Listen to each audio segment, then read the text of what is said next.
Hello, ladies and gentlemen.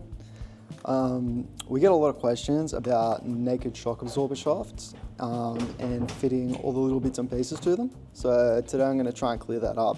So if you're replacing a shock shaft and you're not going with a fully assembled one or one with a clevis already, what you're going to need is the shaft, and then you're going to need these two bushes for the bottom and an O-ring, as well as a jet and a roll pin that holds it in place. Now, all of those will be linked to the bike. So to start off with, you're going to grab the plastic bush, and that just goes right in the bottom here. Depending on if it's a 16 or an 18 mil shaft, these will be different sizes, obviously.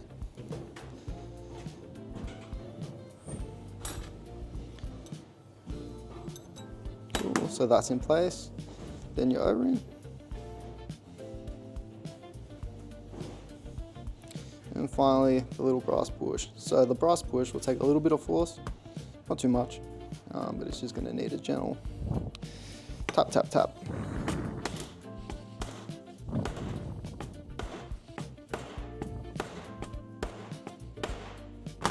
Beautiful. Now that's sitting flush.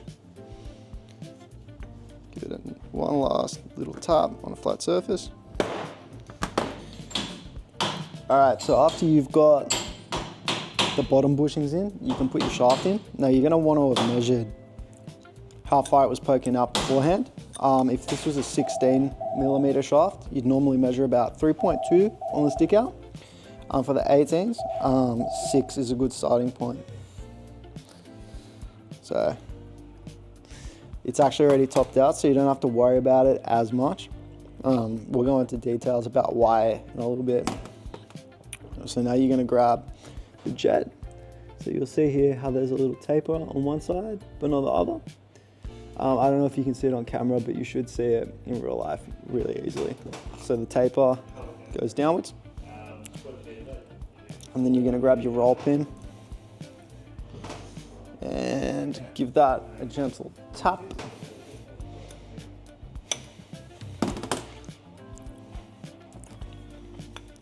Just to seat it. Alright. So what we're doing here is we're pushing the jet down so that it's going to touch the top of the needle and everything's going to work properly.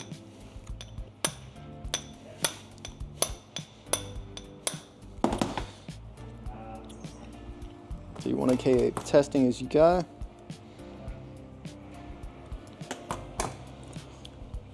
And you might want to just blow into the top and check that it's sealing. At the moment it's still not. So we're going to keep going with that.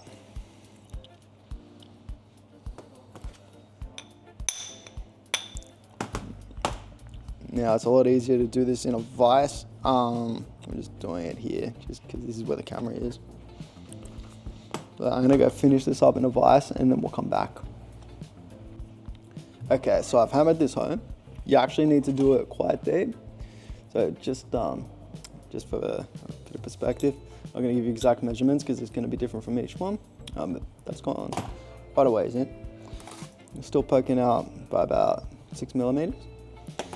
Now, the final part of this is you're going to need to fit it into the clevis. It doesn't particularly matter where your adjuster is set at. Because it will bottom out on this part here.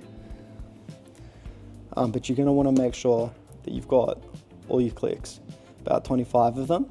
If you've got too few, then you've hit it in too far. Whatever you do not try to hit this back in. You're going to need to remove it. Just be really gentle, and you can use some pliers.